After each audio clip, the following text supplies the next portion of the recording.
You're listening to an Airwave Media Podcast. We must not be selfish or timid. It seems like a small thing, but to me, an important note of context as Jimmy Carter takes office in 1977 is, it's really cold. I mean, it's one of the coldest winters on record. The Ohio River freezes over. There's snow in Birmingham, Alabama for the first time anyone can remember. They're getting snow flurries in Palm Beach. And in the areas where it's supposed to snow, like upstate New York, you can't travel except by snowmobile. We're going to get hit with the blizzard of 77. All of this adds gravity to the need to do something about energy, because everyone's watching how many barrels of oil are being consumed to heat homes. And they don't know where their supply is going to come from. Ben Carter takes office. A new president. Not really enamored by many in his party. You know, they have the same letter after their name. But many of the people, as he looks at that dome across from Pennsylvania Avenue, many of those people wanted somebody else in the White House. Carter submits his proposal. It has 113 different proposals. And Carter says everybody's favorite thing in Washington, this isn't going to be popular. Tonight I want to have an unpleasant talk with you about a problem that's unprecedented in our history.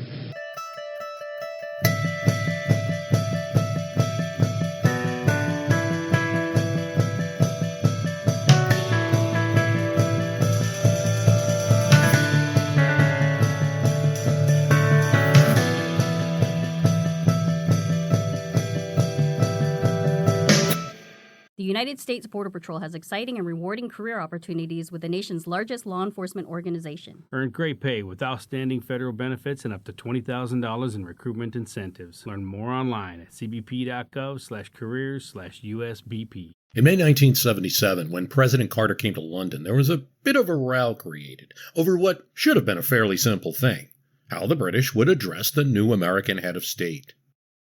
His name was James Earl Carter, so protocol is clear here. You call him James E. on all invitations and official correspondence. But in all Carter's communications, the president used Jimmy. The idea of the court using Jimmy to address the most important relationship, yet that's how the guest of honor wished to be addressed. How could they not comply? Prime Minister Callahan and the Queen greeted the new president as Jimmy. I, Jimmy Carter, do solemnly swear.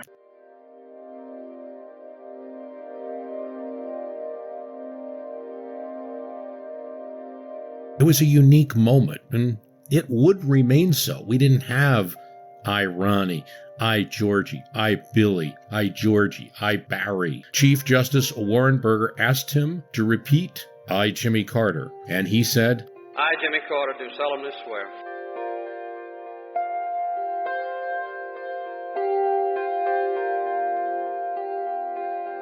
Then the inaugural parade. The newscasters talk of how Carter's a nuclear engineer. He does 50 push-ups a day, never sleeps. He still finds time for Bible study. All of this as the Danish wagon is pulled by Arabian horses down Pennsylvania Avenue, followed by a hydrogen-powered car, the future of transportation.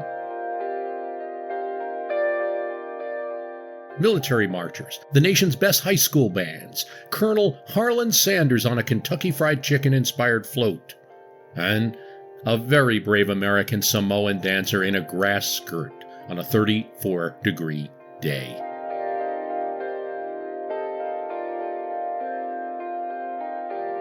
Amy Carter yawning, Rosalind Carter wiping the face of her grandkid, and Abraham Lincoln on roller skates. Carter and his Vice President Mondale eat it up.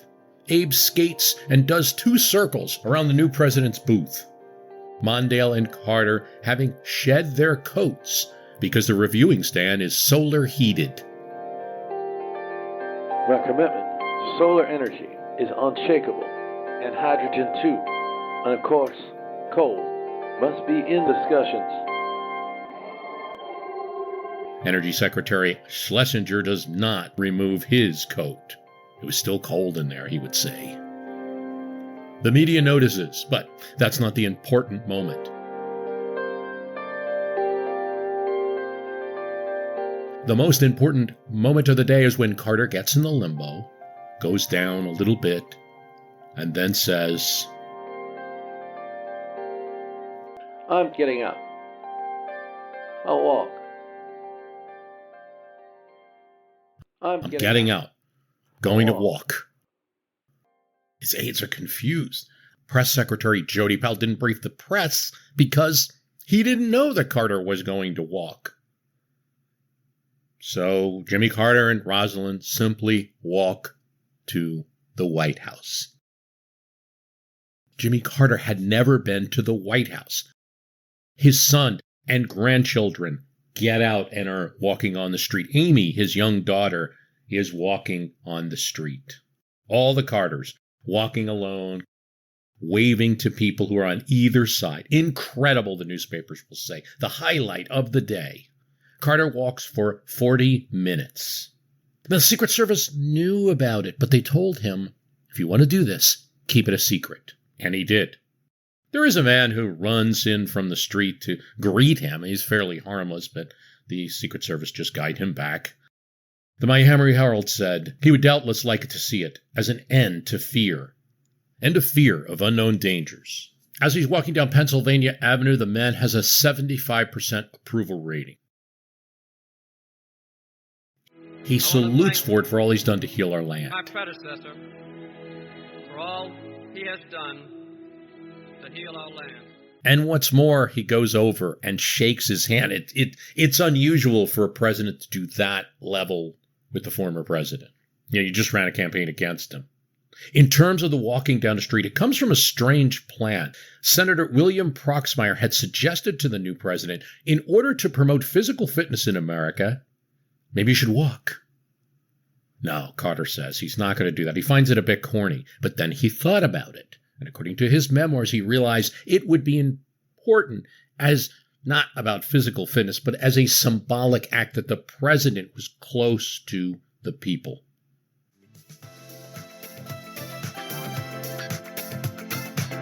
What can we do about inflation? Carter knows the problems of 77. Inflation, energy, education, jobs, modernizing the military, reducing the size of the federal government. And he sets out plans to do all of it. Leadership cannot be remote. It must be set by example. And really, to do all of it in 1977. He carried his own bags going up on Air Force One. He sold the presidential yacht, a nice ride called the Sequoia. It also saved some energy. He turned the ACs off in the White House often. It was hot in there, Walter Mondale said. He was not a fan. We'd take people in and, boy, they'd look hot.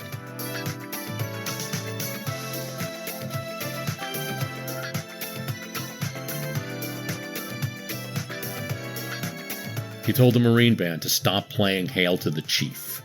He was not an Imperial president. And the public responded well at first. We forget this. They responded well at first to this. Congress felt the pressure. They didn't like his plan to reorganize the executive branch, but they approved it. Now, I know that some of you may doubt that we face real energy shortages. The 1973 gas lines are gone. And with this springtime weather, our homes are warm again. But our energy problem is worse tonight than it was in 1973. In the case of energy, he forms a study group headed by his energy secretary, Schlesinger, to come up with a proposal for Congress by June.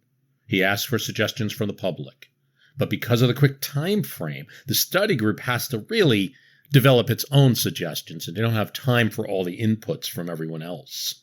This is noted in the press, and there's the first little dings of, why do you have this secret study group? Nonetheless, everyone agreed that energy was the big issue. Because we are now running out of gas and oil, we must prepare quickly.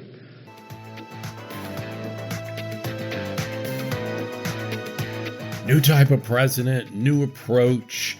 Maybe something could be different. Maybe we could start to shed some of that imperial presidency that seemed to remind so many people of Richard Nixon and Watergate, and that they were kept out of the room.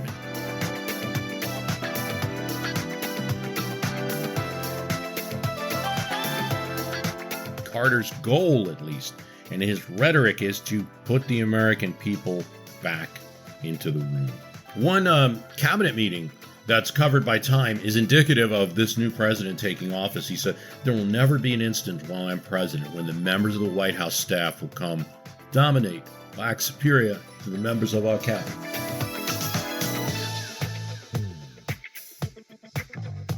Next day, Carter met with his team for the first time around the big mahogany table in the cabinet room, signifying his concern with conserving energy. The thermostat was at 65 degrees.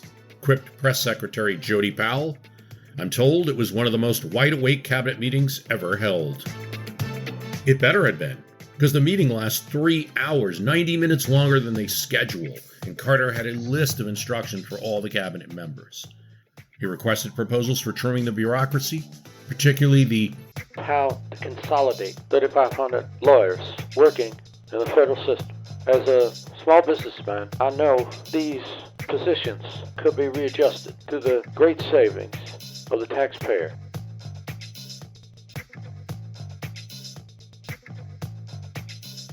He ordered the cabinet to avoid speeches before large audiences, and he asked them, "How do you plan to get out and see the people of this country?"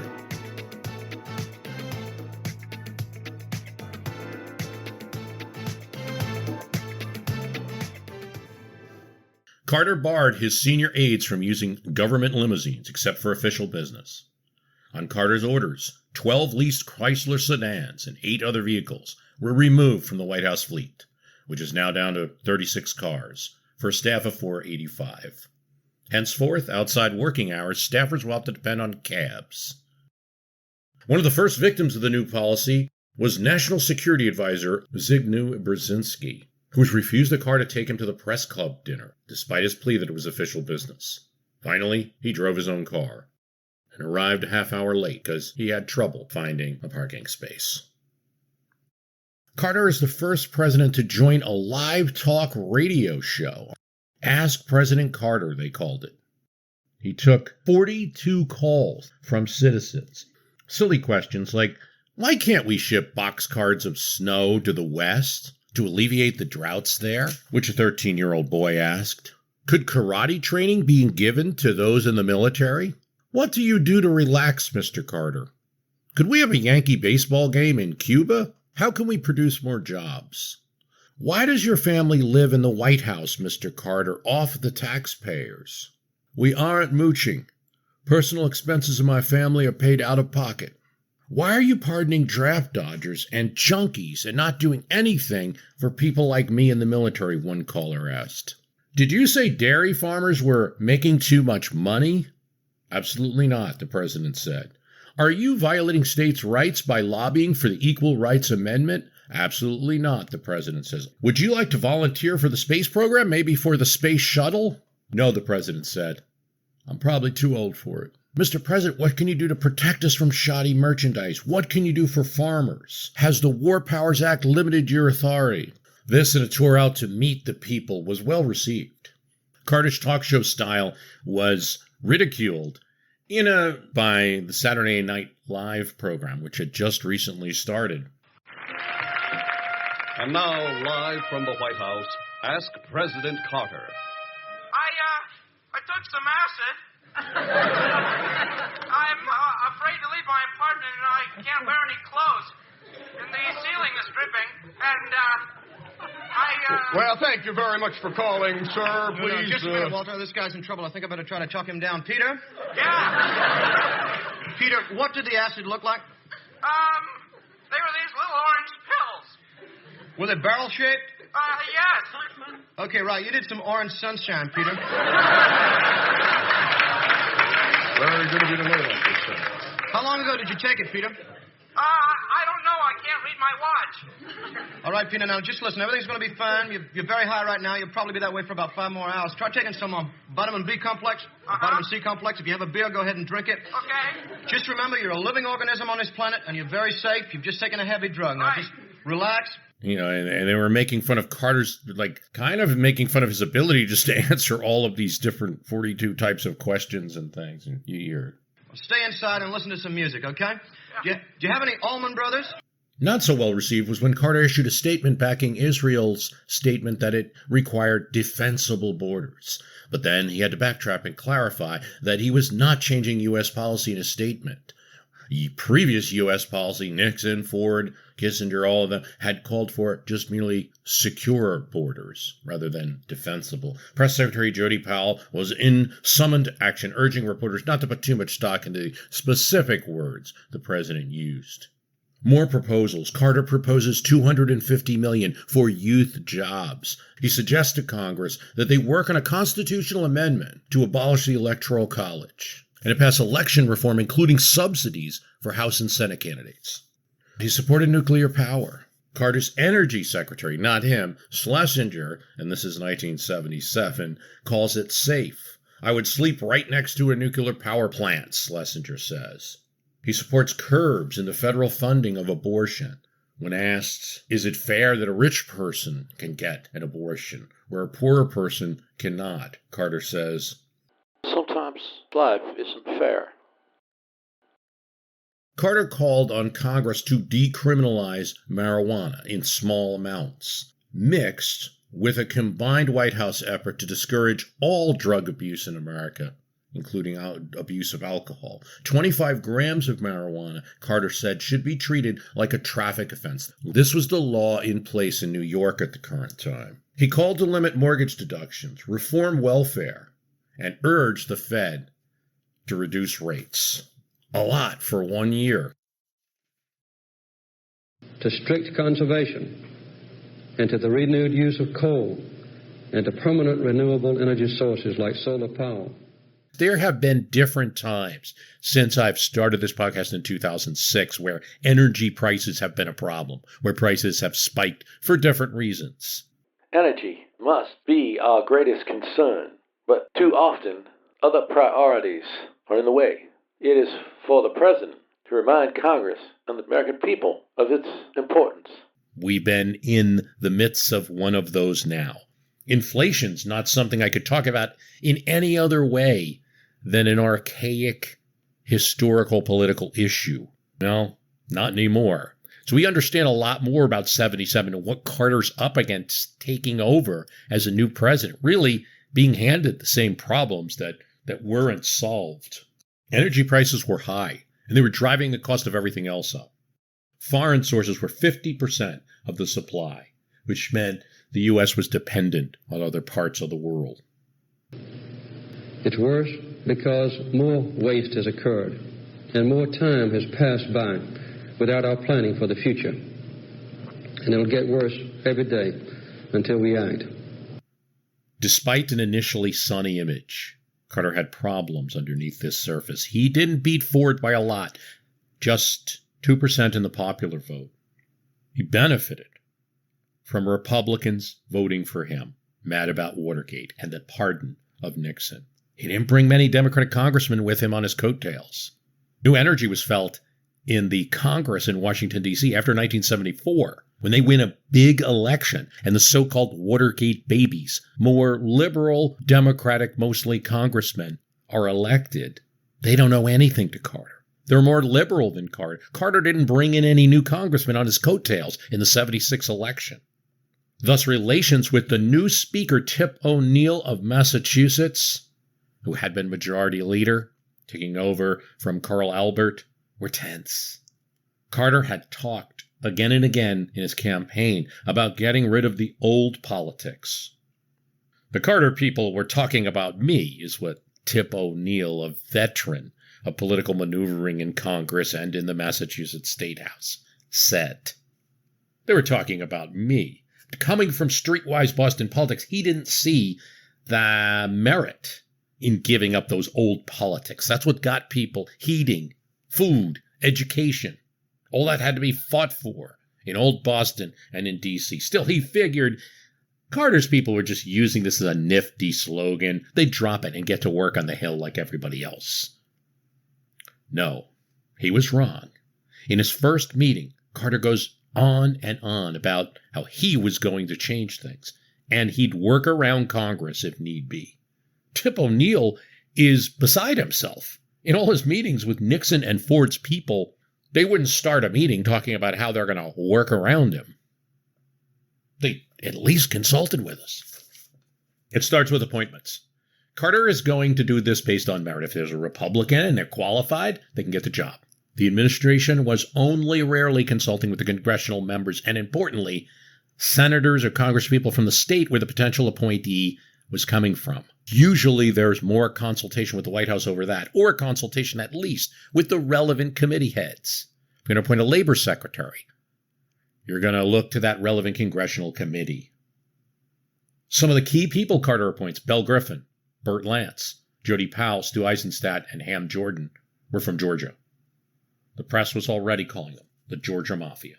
From Carter's point of view, from his people's point of view, he was no one in early 76. Now he was president. These are the people that got him there. These are the people he trusted. All these Democrats in Congress, this is what makes Carter's situation more interesting than perhaps any president since Grover Cleveland, is that when he looks at the Hill and sees all those Democrats in Congress, it's almost the way Ford would look at the Hill, and maybe even worse because Ford had worked with many of the Democrats in Congress. Carter's an outsider. Just happens to be in the same party. But most of those Congress people supported other individuals for president in 76. It was a scattered election. Carter came from nowhere to win it. He didn't have congressional support. Most of them were for Scoop Jackson or for Humphrey. A group of congressmen go to visit him at the White House. He tells them, when I was governor, I spoke directly to the people when I needed to. The legislature was too controlled by special interests. He told this group, I can reach your constituents better than you can. That didn't sit well with him, nor with O'Neill. The world now uses about 60 million barrels of oil a day, and demand increases each year about 5%. This means that just to stay even, we need the production of a new Texas every year, an Alaskan North Slope every 9 months, or a new Saudi Arabia every 3 years. One episode struck Tip O'Neill for a long time, and it shouldn't have mattered. But Tip O'Neill was supposed to get tickets to a special inaugural Kennedy Center performance. Tickets for him and tickets for members of his family. Ham Jordan, nominally Carter's chief of staff. Now, Carter actually doesn't appoint a chief of staff, which is seen historically as a big mistake because he wants to do that work himself. It's too Nixonian. Remember all those references to Bob Haldeman and all that he did during Watergate. Having a chief of staff, it sounded like the Imperial president. But Jordan is functioning in that role. And eventually he would take that role. Why is it pronounced? Let's get that out of the way because this is bothers me. Not the first time I've been asked. I'm certain of that. Last 20 minutes it has been. How do you pronounce W-O-R-D? Word. J-O-R-D. Jerd. Yeah. Had to get technical. Yeah.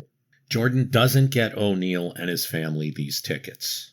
He'd claim it was an oversight. He had a lot of other work to do. O'Neill took it as a slap in the face.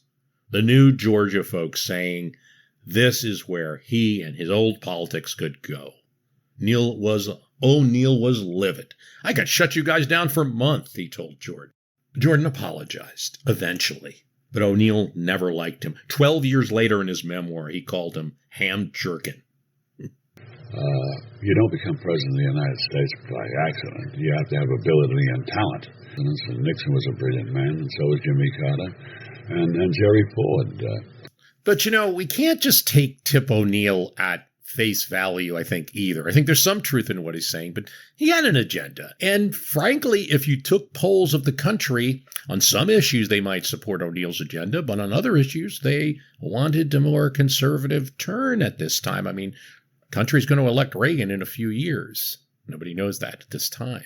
So this is Carter's point of view.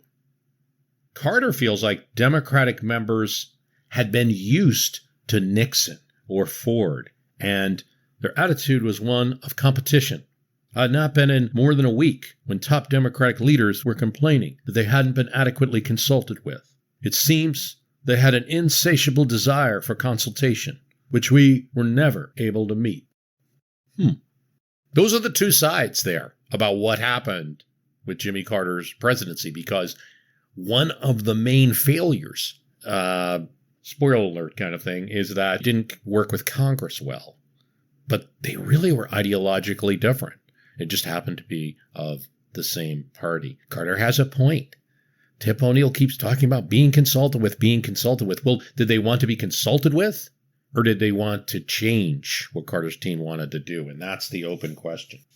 But here's one example.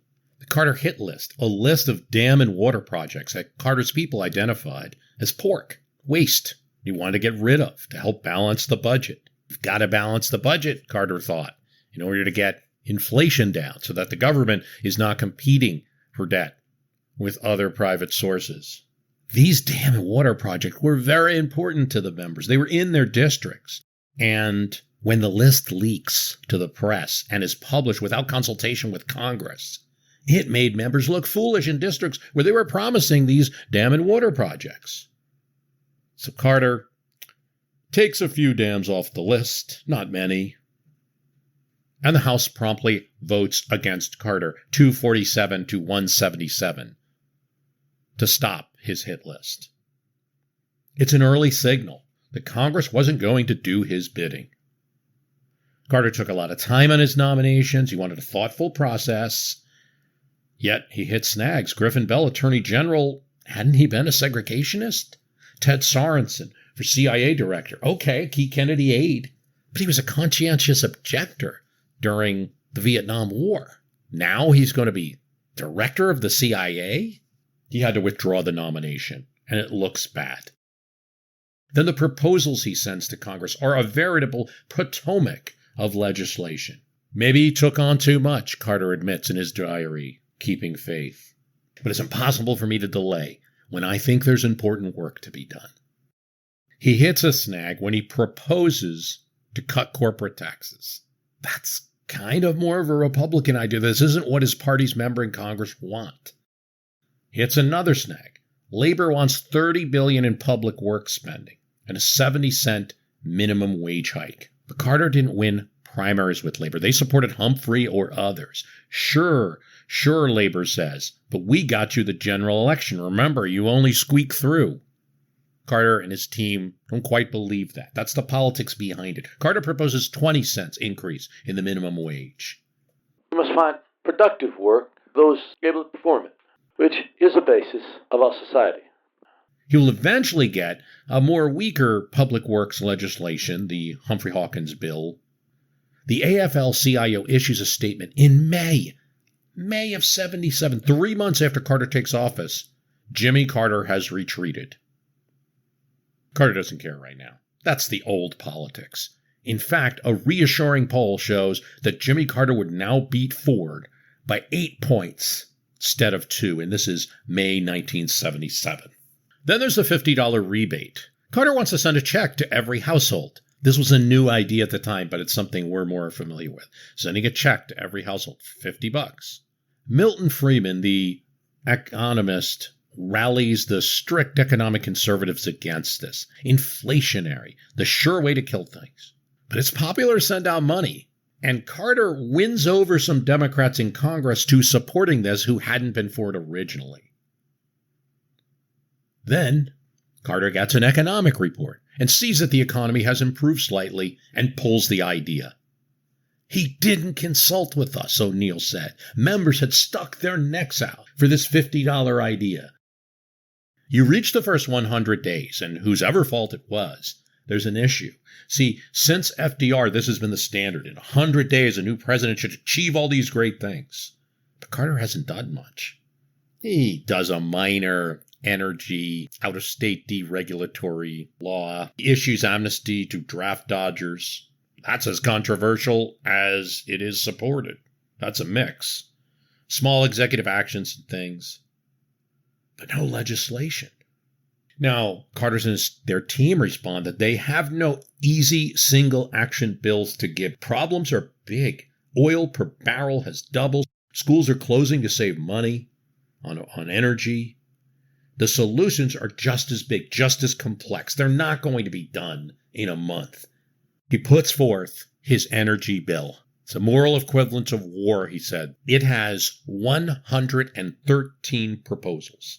And right from the start, he says, everybody's favorite thing in Washington. It's not necessarily going to be popular. From gas to heating, from groceries to industry to airlines, energy is the major cause of inflation. And to emphasize the speech, Carter appears in a fireside chat. We must look back into history to understand our energy problem. Twice in the last several hundred years, there's been a transition in the way people use energy. The first was about 200 years ago, when we changed away from wood, which had provided about 90% of all fuel, to coal, which was much more efficient. Just like FDR did his fireside radio chats. Real fireplace there, asking Americans to conserve. To emphasize the point, Carter wore a cardigan sweater. This change became the basis of the Industrial Revolution. The second change took place in this century, with the growing use of oil and natural gas. They were more convenient and cheaper than coal, and the supply seemed to be almost without limit. And therein lies the contradiction of Jimmy Carter, because on one hand, he keeps doing these things that make him closer to the people, and some of them people like. It's not clear if the sweater came off well. Like, how much of the imperial trappings of the presidency do you want to give up? But from Carter's perspective, addressing energy with a solid, meaty proposal that incorporated a lot of different steps was much better than, say, what Jerry Ford did in the past, which was his whip inflation now. We're not just talking about abstract things like whip inflation and wearing buttons. Cardigan sweater aside, this is a real plan to drive a stake through the heart of the real problem of inflation, which is energy prices. But energy is not a single thing. It takes many forms. It takes contradictory forms even. It's the kind of policy where you could pass a piece of energy legislation, get it through pretty quickly, and say, we're done here. And you'd have one side or the other really happy. For instance, you could just pass a bill saying energy bills must be reduced 20%. Okay. Or you could have a bill that says if you produce new energy as a domestic producer, you're going to make more money. Great. Producers are happy. What about consumers? So all of these have drastic problems. They'll have effects on either the supply or the pricing, or they just won't work. So Carter was setting himself up here. I think it's important to see Jimmy Carter in a lot of ways as a fixer president, trying to fix something. It had the hallmarks of a bruising nobody wanted. They had no choice. The Arab oil embargo of 73 to 74 showed how devastating the impact of increased energy prices was. Foreign oil sales, again, half of American energy, directly associated with inflation, out of control.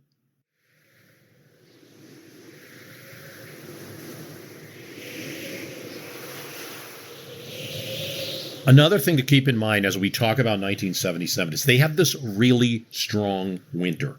Snow is seen in Burlingame, Alabama that winter.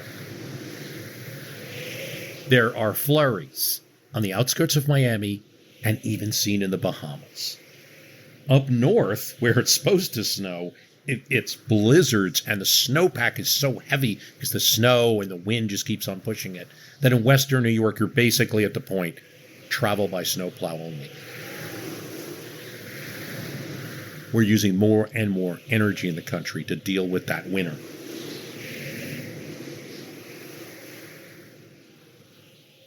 This just makes the gravity of the problem more apparent as Jimmy Carter's taken office. There's a lot of news stories about how much energy we're using, how cold it is. Congressional Quarterly talks about the rapid depletion of natural gas supplies, that schools are closed, workers being sent home. So here's Carter's proposal. It's comprehensive. First, reduce the rate of energy consumption. Americans need to use less. thus cardigan sweater, other things. There'll be other mechanisms of law as well, and not just encouragement. Carter suggests a 68-degree daytime and 55-degree at night thermostat set.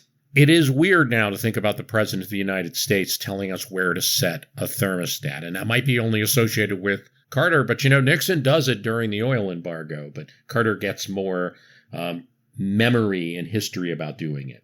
Carter speaks on energy 2 nights in a row, once directly to the American people and then to Congress. Both are televised. But it's more than just example. Part of his bill is to reduce speed limits to 55 miles per hour and television ads promoting conservation to get U.S. usage down by millions of barrels of oil per day. Then to reduce oil imports by increasing domestic production, to establish a strategic petroleum reserve that still exists today. And then something that doesn't sound great now, increasing coal production to conserve oil. But at the same time, expanding renewable energy, solar, wind, nuclear, hydrogen, but also research on renewable energy. It's a patchwork of little plans. The federal government would support insulating homes. It would pool transportation of federal employees in vans. And because that's only one little group of employees, the whole thing's designed to be a model for other large companies to emulate. Transportation, there'd be mass transit support, making transportation grants support more mass transit. There's also deregulation in his bill, tax incentives and tax disincentives. He announces his energy committee in April in his speech. He demands they finish their work in June. They do. It doesn't allow for adequate consultation with Congress. And Tip O'Neill, the Democrats in Congress, are handed a bill. Now, to hear Tip O'Neill's side of the story, and it's true probably in the results, he takes that bill and tries to get it passed with everything he's got. Right from the get-go, though, Congress is trouble for Carter. They quibble with his plan. One example is when Congressman Bob Kruger from Texas, heavily supported by the oil industry in his state, proposes and gets the House Commerce Committee to adopt his own deregulation plan for the industry, not Carter's. He proposes to end regulation for all new gas drilled onshore. No regulation. And end it in 5 years for offshore gas. And to provide for special pricing for emergency gas as there's crisis needed. So special price, high price, for emergency gas needs. To protect intrastate gas markets, all industry friendly. Carter wants, and many want, to be able to allow, if you have energy in Louisiana, to be able to sell that in Texas and Alabama. Many in the industry want to keep the intrastate markets going and not have the federal government involved. Kruger wins his vote. To win, he surprises the Democrats by reaching out to Republicans on the committee, and he can get it past Speaker O'Neill's machinations this way. This is not what Carter wants. Representative John Dingell of Michigan now leads an effort to beat it. In the Kruger's bill starts in a subcommittee. In the committee, John Dingell of Michigan now leads an effort to beat it in the Commerce Committee using an amendment. There's a substitute amendment. It gets into House rules, and the vote goes 22-21. 2 Republicans vote for Dingell's plan, which is closer to Carter's plan. One of them received a call from President Carter. He's Mark Marks of Pennsylvania. He'll go on to be a bit of a, we might call a Rhino today, critical of the GOP congressman, he'll be critical of Reagan in the early 80s. Have a couple terms in Pennsylvania, Republican. Carter also wants stronger taxes on gas-guzzling cars. He wants extra taxes for cars that go less than 15 miles per gallon. Congress puts that at 18 and lowers the amount of the tax. The tax, Carter's plan would be to go into a trust fund to pay for the national debt. Congress does not want that to be exclusive.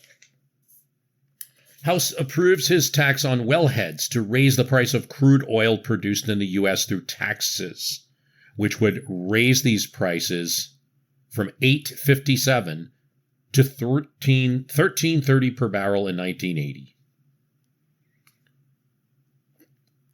So you're going to get now.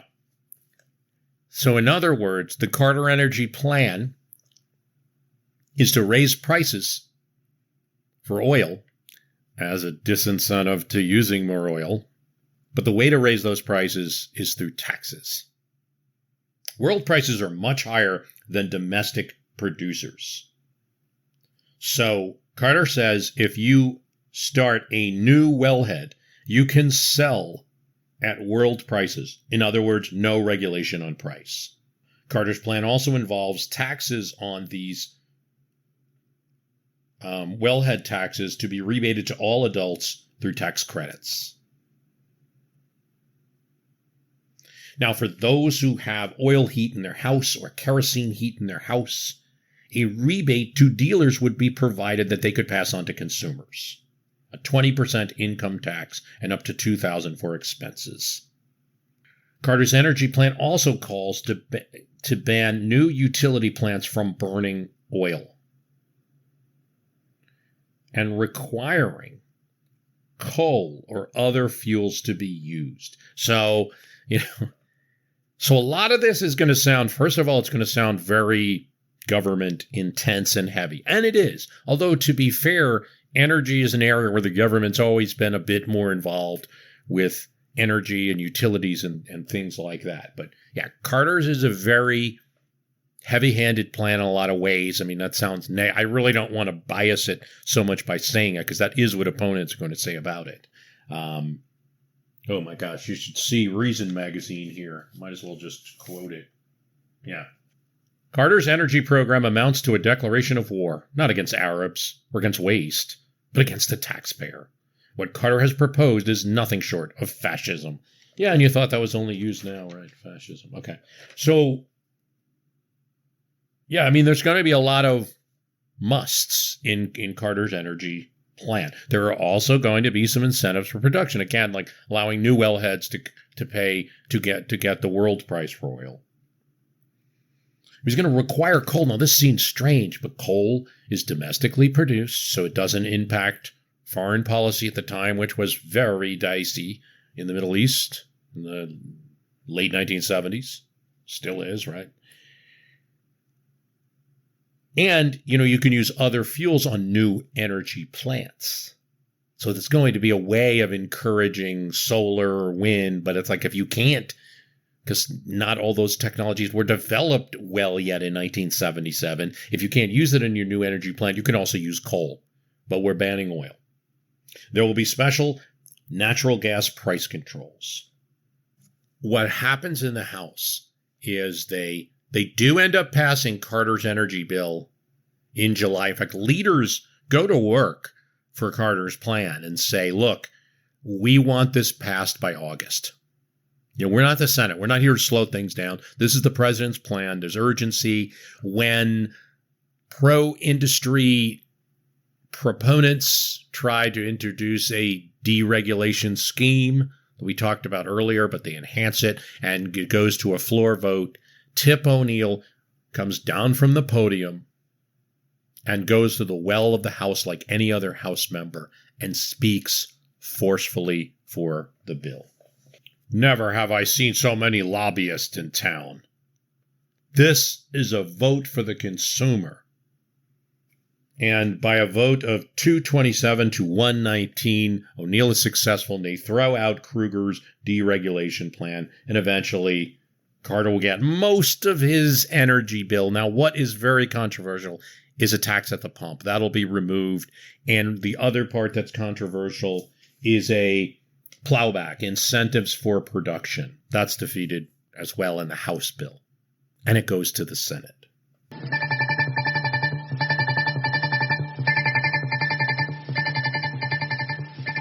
Federal investigators said today that Burt Lance did nothing wrong in his personal banking deals during the 2 years before he became President Carter's budget director. If it ain't broke, don't fix it. This is a very common phrase nowadays, and you might think it's ancient, like it's one of those phrases that has been around forever.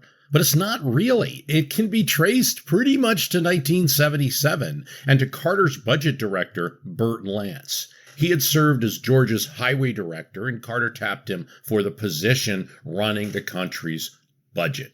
The budget that the president's going to submit to Congress, which is an important position because it's going to determine who gets what. Everything was great. Rick Perlstein, in his book, Reaganland, describes Burt Lance as the breakout star of the administration. Everybody seems to like him, even Tip O'Neill, who's very critical of Carter's staff, and particularly the ones from Georgia, likes Burt Lance. Burt Lance is a good friend. He sacrificed much for the public service, but his good sense of humor would be sorely tested in the months ahead. In order to meet the very stringent standards all potential appointees had to reveal their financial holdings and divest themselves of any corporate or professional obligations that might create a conflict of interest. Here's Time magazine. Son of a former president of Young Harris College, a small Methodist school in Georgia. Lance keeps a Bible in his office, as does Carter. Lance had to drop out of the University of Georgia in his senior year and never did get a college degree. He admits to not being steeped in the intricacies of macroeconomics or international finance. I belong to the People's School of Economics, he told Time. In 1951, Lance began working as a 90-a-month teller in the Calhoun First National Bank, married the granddaughter of the president, and took over the top job in 1963. 3 years later, Lance drummed up business support for the unsuccessful gubernatorial campaign of an ambitious political newcomer named Jimmy Carter. Lance also ran for governor after Carter. Georgia limited governors to one term, and Lester Maddox, segregationist, Time calls him a primitive.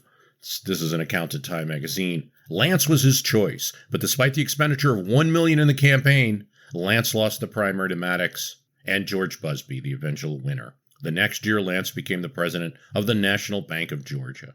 Everything was shining with Burt Lance, the president's good friend, until William Safire's article appeared in July 77.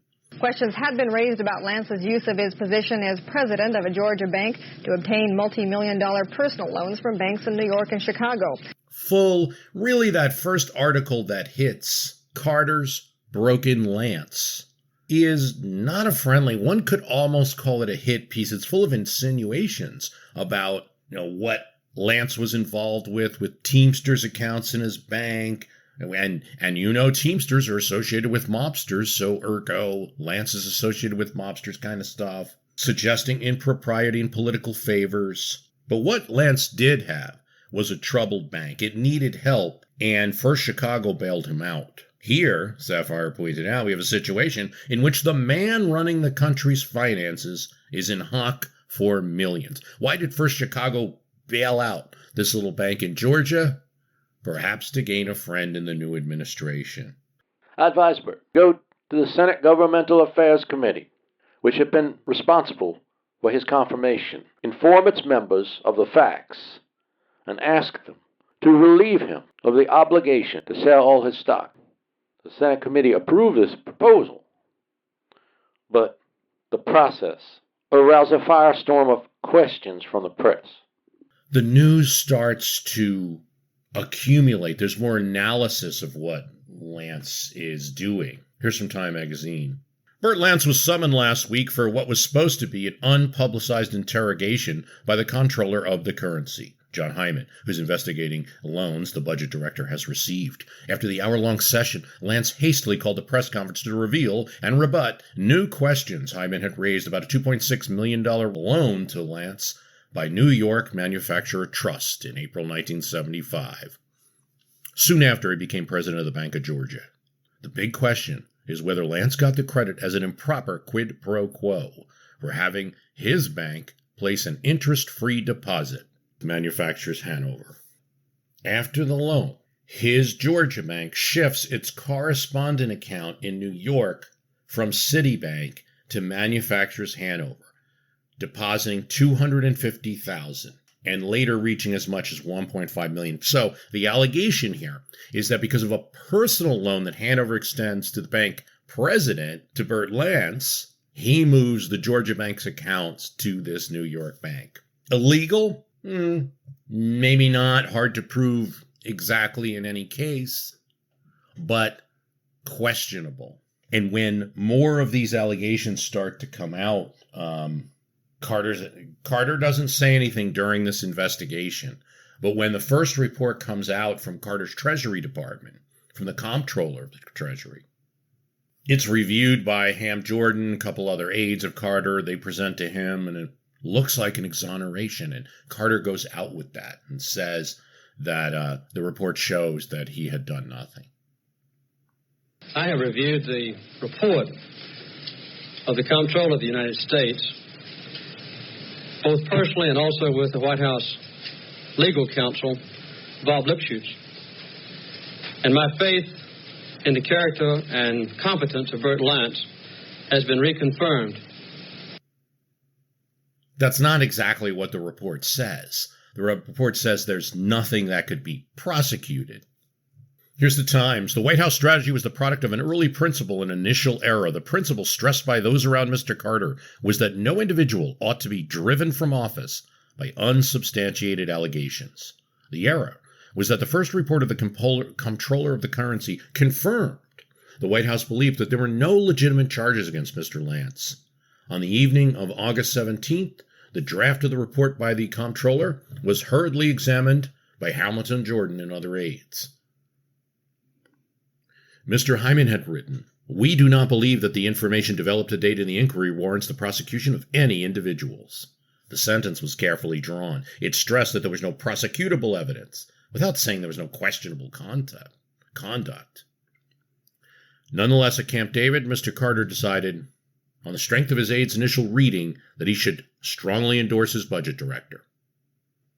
This will continue. There'll be a lot of questions on this Lance affair. One is the role of the news media and the role of an administration that has come in post-Watergate. Both institutions are examined in the context of Watergate. There's a little bit of an examination, not enough, of whether the media is overplaying it.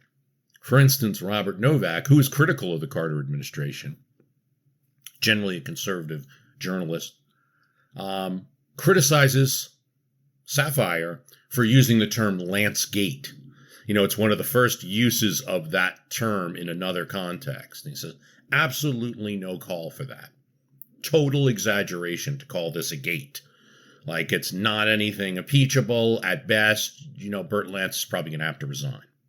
There's definitely questions about some of the news media tactics, for instance, making insinuations that monies were stolen from the bank by Lance.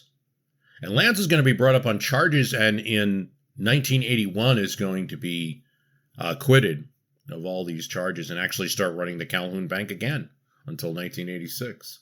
The accumulation of stories and questions from reporters around this Lance affair is too much. Here's the Times. By Friday, September 2nd, one of the most important White House advisors told Mr. Lance he did not believe he could survive in office.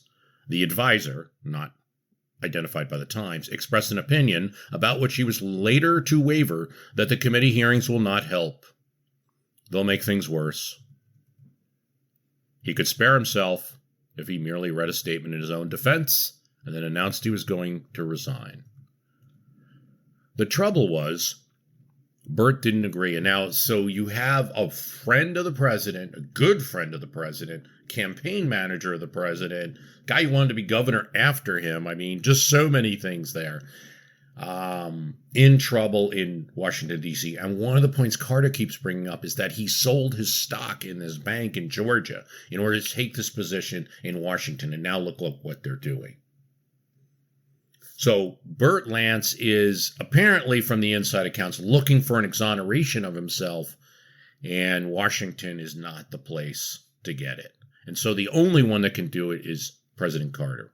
Bert Lance eventually, by September 20th, decides to resign, but he both says that he's been exonerated, that he's had his day in court. That's all he was waiting for. And he also announces his resignation.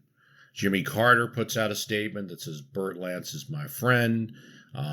He's been exonerated. It's a mischaracterization by Bob Woodward and other reporters of the report, is what most in the press believe. Republicans in the Senate are not pleased. William Roth of Delaware, who would be Joe Biden's counterpart at this time, says, I'm not pleased with some of the answers that he gave. They don't match up with the facts in the report, things like that. So there's even talk of this be continued questions about this matter and lining it up to see what did the president know? When did he know it? Was Jimmy Carter involved in any of these bank transactions in any way? Did he know about them? And all of this. It's not good for Carter. Carter comes into August with a 60% approval rating in Gallup. When you get into October, right after Burt Lance resigns, it's down to 55. The president is not going to reach above 60 again for the rest of his presidency. So 1977 is this rare moment, and where you have a president, you're seeing the honeymoon of a president, he's doing a lot of things, and if you want to identify the moment where some of that starts to lose some steam, it's Burt Lance, especially looking at opinion polls and news coverage. And it's going to directly affect where energy is in the second body of Congress, in the Senate, which is now, Tip O'Neill has gotten it through the House, and now Carter's energy package has to go through the Senate. And in the wake of Burt Lance, it's a different thing. The world is still engaged in a massive armaments race designed to ensure continuing equivalent strength among potential adversaries. We pledge perseverance and wisdom in our efforts to limit the world's armaments, and we move this year a step towards ultimate goal, the elimination of all nuclear weapons from this earth. We come to foreign policy in 1977. During the campaign, Carter searched for an angle to use against the incumbent president, Gerald Ford. Was a challenger, and to some degree, Gerald Ford was really a new figure in national politics, a bit of an unknown. But so was Carter, and he's facing an incumbent president. So the advantage was Ford's normally on foreign policy if you're running against a president. And so Carter attempts to attack President Ford for focusing too much on human rights in the Helsinki Accords and not enough on competition with the Soviets. But later in the campaign, as they're doing polls, Carter found that the human rights issue worked for him. He won support both with liberals who wanted more compassionate foreign policy for the U.S. and with conservatives who in some cases distrusted the policy of détente proposed by Henry Kissinger and Nixon. Gerald Ford had pushed and wanted to start to challenge the Soviets on their human rights policies, show how evil they are. He pushes it at Helsinki. You have the Helsinki Accords.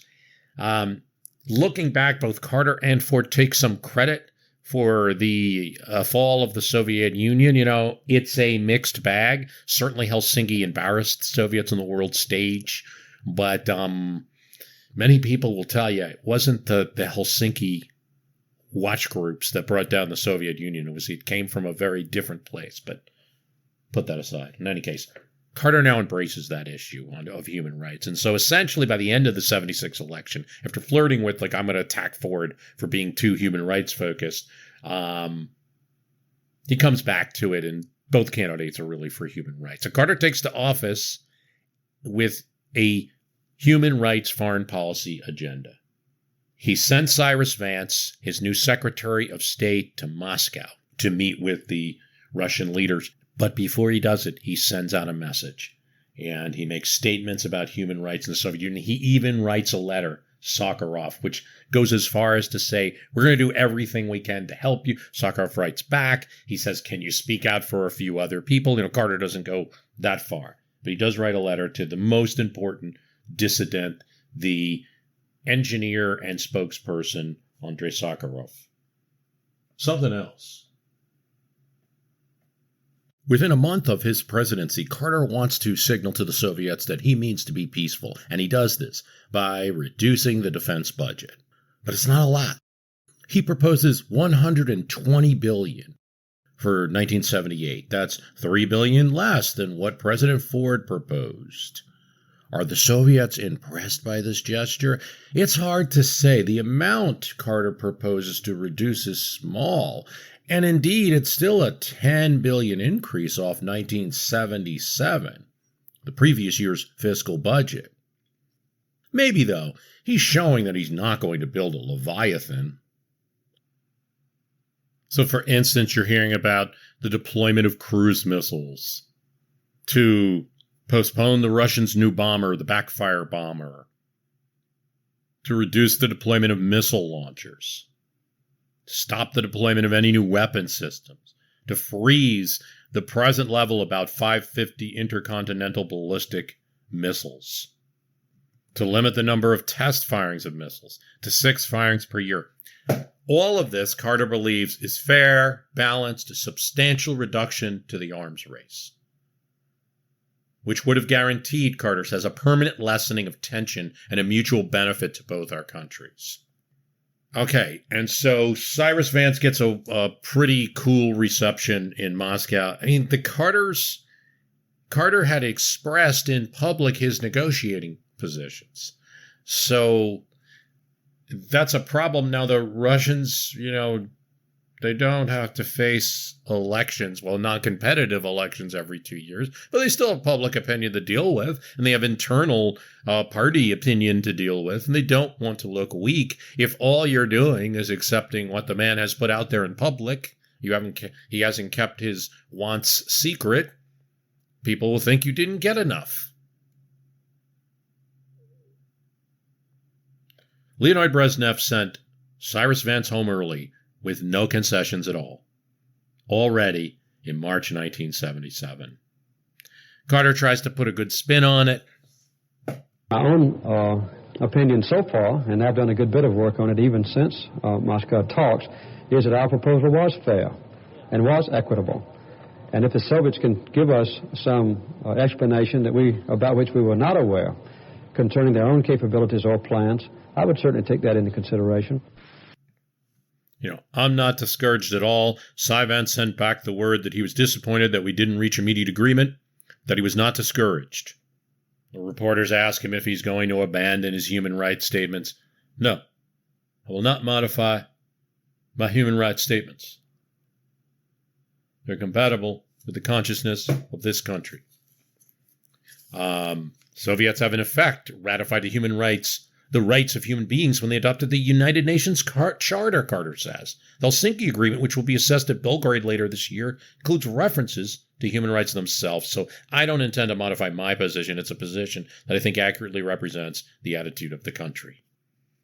I mean, is it that Moscow was upset? No, I think the old Russia hands knew that this was a card. Russia, we all play pretending to be hurt by American statements. But it's one that Carter and his people didn't seem to see coming. In May of 1977, Carter goes to London, Paris, and Bonn, West Germany, and things went better than expected for the new American president. He impressed the European allies, even Germany, where there was expected conflict. German Chancellor Schmidt did not agree with Carter's focus on human rights in the Soviet Union. He had a better than expected meeting there.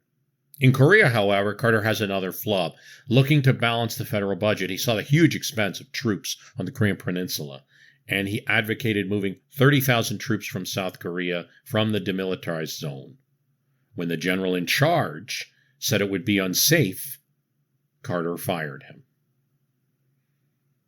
Of course, that action invoked memories of the early 1950s, where Truman fired General MacArthur. Neither president was helped by taking on one of their generals. It hurt Carter in opinion polls, but it hurt even more when Carter ended up relenting and only removing 3,000, 10% of what he had proposed, an insignificant amount of savings compared to the amount of troops there and all the trouble he encountered. There was little Carter could do. Several key prominent Democrats, Sam Nunn, Hubert Humphrey, who became a senator, at least for a couple of years, he'll die in 78, opposed the removal of troops from Korea. He didn't have his own party with him. He ran into more resistance when he attempted to cancel the B-1 bomber project, which drew the ire of many Democrats.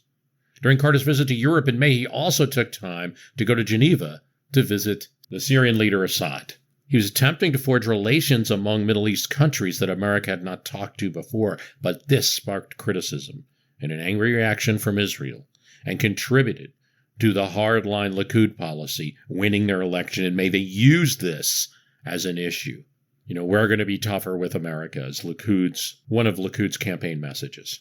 A Likud victory was seen at the time that it would be much harder to bring Israel to the table in any kind of peace deal. Although Carter would accomplish this feat the next year of his presidency with a Likud leader, Begin, who was known as a super hawk in the August of 1977. It seemed at the time that this was a big negative for Carter. Carter then sent out to work another plank of foreign policy in his deal with Panama to turn over control of the control of the canal to the country of Panama. In the campaign, Carter had opposed this move, but as he became president, he saw the transfer of the canal to Panama as a way to show the friendliness of the United States to Latin America and avoid a conflict with Panama over the canal, one that maybe the Soviets could take advantage of. Ronald Reagan had used the Panama Canal issue to savage Jerry Ford when Ford had talked about transferring even partial control or gradual control to the Panamanians. Now the president was advocating turning over what many perceived to be American property to a foreign government. Carter would eventually get his Panama Canal Treaty, and that canal would be handed over in 1999. The vote for it happens 20 years prior, and it is damaging to senators that voted for it and to Carter. Said reporters Evans and Novak in their column, "The campaign whiz kid of 1976 was the political incompetent of 1977. Now, Evans and Novak are not very friendly to Democrats in general, but still, it was a lot of folks' opinions at that time. More damning than the actual Gallup poll rating, which at times during presidencies goes up and down, is that when interviewed further, many Americans were saying they didn't believe this president could get anything done. His best months were in the early months of 1977. Of course, we'd have some successes, the meeting in Camp David, bringing together Egypt and Israel, the development of the housing and urban development departments, education department, beating back in the last year of his presidency a challenge from Democrat Ted Kennedy. And he passed energy. Now, what happens we go back to energy, and the timing of the Burt Lance affair is not good because Carter's approval rating going down at the time that the energy bill has passed the House and is now reaching the Senate. And the first thing that happens is the Senate, unlike the House, doesn't have a deadline to pass it. Entered into the Oval Office today, a young senator, Joe Biden of Delaware. He has advised me on some matters. He will be a friend to our administration. Senators can introduce their own motions. It's a much more, individual members are much stronger in the Senate then, particularly then, but still are now. Russell Long from Louisiana, heavy supporter of the oil industry, wants to introduce gas deregulation, oil deregulation, not, in line with what Carter's proposing at all. And there's a lot of support in the Senate for it. So two senators that are supportive to Carter they don't have 41 votes to just filibuster, just keep talking. So they use another tactic. They keep amending it. And each amendment, they require a vote, and then they require a quorum count before each vote. And you're getting days and days, hours and hours, weeks and weeks. The Senate's getting nothing done because they've introduced 300 amendments to the energy bill in the Senate. They say they're defending Carter's program, but as it turns out, Majority Leader Robert Byrd in the Senate wants to break the logjam. He says, I am the majority leader. I am going to rule out of order any dilatory amendments because it's the same as a filibuster, in other words. And Vice President Walter Mondale makes that ruling as the presiding officer of the Senate. The Vice President is the President of the Senate. But this adds to confusion because the senators who are doing all the amendment filibustering were trying to preserve Carter's plan, but now Mondale, the Carter's vice president, has broken their plan.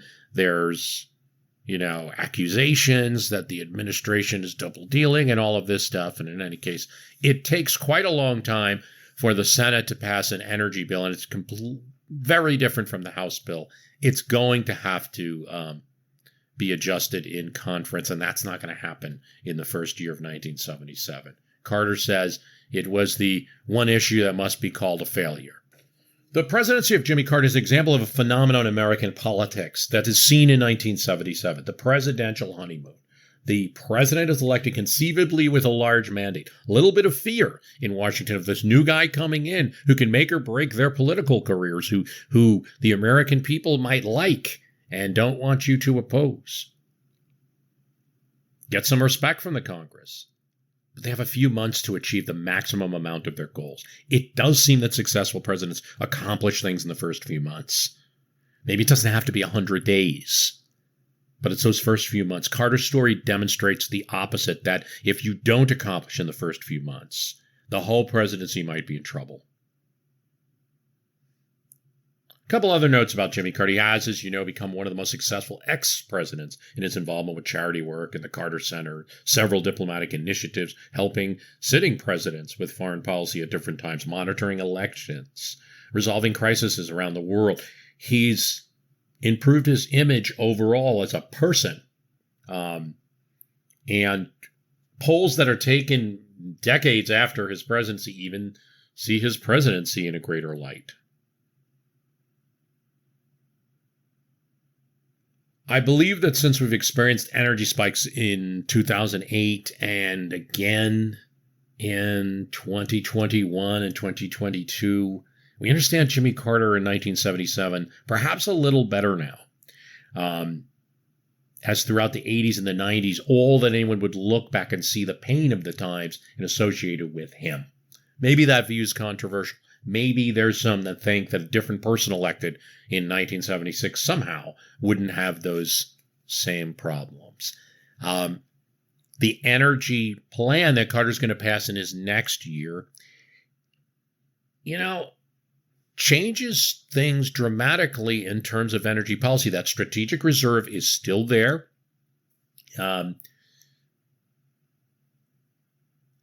We all, almost all, see the merit in researching new technologies, solar, wind, electric cars and hybrid cars and things like that. We see I think it's apparent now, the foresight in those programs, in promoting those programs using the bully pulpit of the office, whether it was successful or not.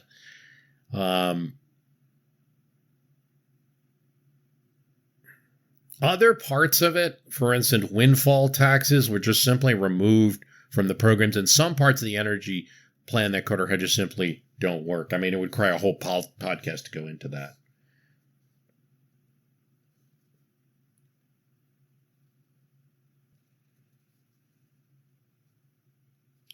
But I do think that when energy prices drop in the 80s, because the Saudis who had been holding on to their oil eventually by 83 want cash, and they want to start selling again, and they break the logjam.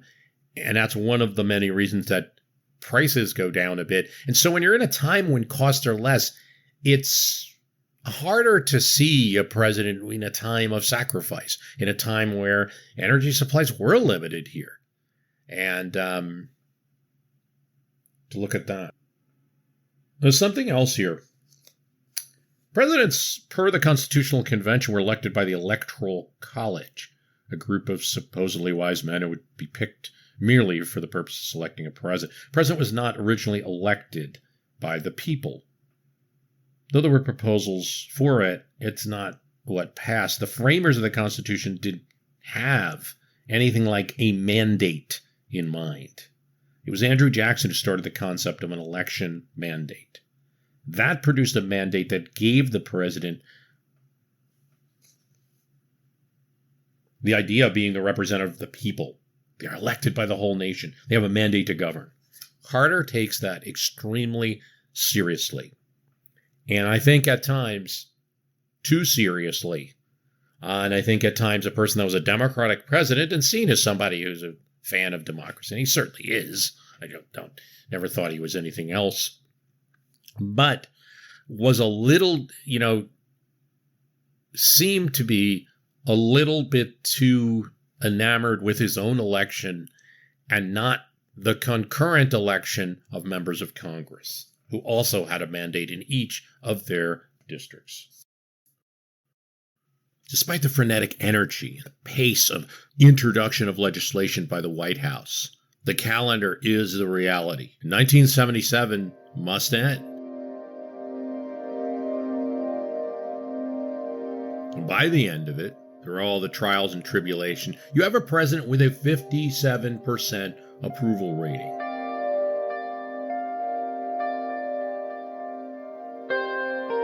Which is not bad. And there's really very little reason to believe in 1977, I mean, partisan attacks aside, sure. Ronald Reagan's out there making all kinds of statements, but nobody thinks he's going to be president. Maybe Ford comes back or something else. I mean, there's no reason to believe that this political situation won't work, that what Carter's doing won't work, that his approach, his fresh approach, won't work. He's come down, no doubt, in approval rating from 75 to 57 from Inauguration Day, but disapprove up from 8%, 30%. These problems are going to linger, but as you end 77, there's no reason to think that this is a president in trouble. Carter ends 1977 outside the United States. He's in Poland. He's equating American and Polish aspirations on human rights. He's in the middle of the Warsaw Bloc, nations that ostensibly are controlled by the Soviet Union. And indeed, the government of Poland receives aid, military support, and advice. In fact, gets orders from Brezhnev at Moscow. But they have some independence, and they have borrowed a lot of money over the 70s from Western nations. Carter said he's grateful for the degree of religious freedom that exists in Poland. In Poland, the Roman Catholic Church has been made a partner with the communist state. My own constant hope is that the nations will give maximum freedom of religion and freedom of expression to their people, Carter said. From the Associated Press, President Carter, hatless and wearing a blue topcoat, paused for a moment in silent prayer today and placed a gloved hand to his face in a gesture of humility at the Warsaw Ghetto Monument, a black stone memorial to the thousands of Jews who held out in the walled ghetto against the Nazis during a short-lived uprising in 1943. The president then walked over to shake hands with Poles, many of whom shouted, "Carter! Carter!" Commenting on the ghetto uprising, Mr. Carter told the crowd, "They died alone, but they live in our conscience."